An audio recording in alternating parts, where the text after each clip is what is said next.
Rachel Reeves is poised to unveil her aggressive, tax-raising agenda, and anyone thinking of selling assets would do well to do sooner rather than later, a financial advisor has warned. The Chancellor is already shaping up for her autumn financial statement on October 30, during which she is likely to confirm measures including Labour's manifesto commitment to impose VAT on private schools. Ms. Reeves argues her hardline approach is justified by a need to claw back what she have identified as a £20 billion black hole in the UK's finances.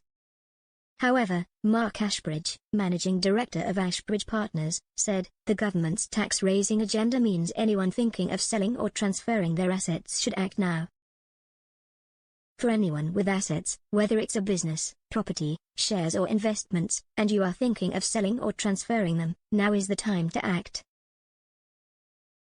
Ms. Reeves had already demonstrated her intention to follow through on her election commitments and would probably be more aggressive in her approach than we first envisaged, Mr. Ashbridge suggested. He said, for example, she has been quick to confirm that VAT at the full 20% will be added to the whole of private school fees, including boarding, and despite earlier indications, the VAT introduction will commence from January 1, 2025. The autumn statement is set for October 30, and those within the professional community are bracing themselves for what could be a significant shake-up of the tax system, beyond those identified as protection for the working man.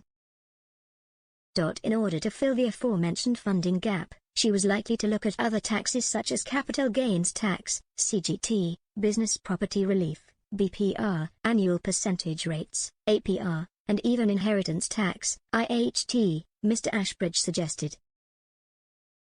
He continued, with these potential changes on the horizon, now is the time to make the asset transfers between generations or entities, or consider bringing forward an asset sale to crystallize the tax treatment under the current regime. For some, this may trigger a CGT charge, and particularly where an asset is being transferred rather than sold to a third party, there may be a need for finance to fund the tax charge. Increasing capital gains tax will continue to shake out business, while zombie businesses, operating on cheap debt, will likely find that their days are numbered.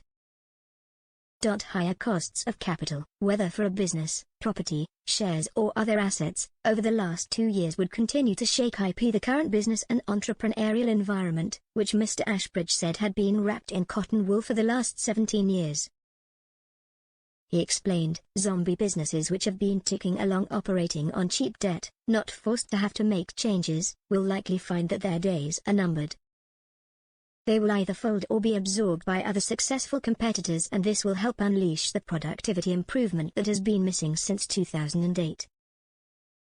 In addition, Ms. Reeves had made it clear she planned to end tax breaks for the wealthy, including those with non-domiciliary status, of whom there are now 74,000 people in the UK, up from 68,900 in 2021-22.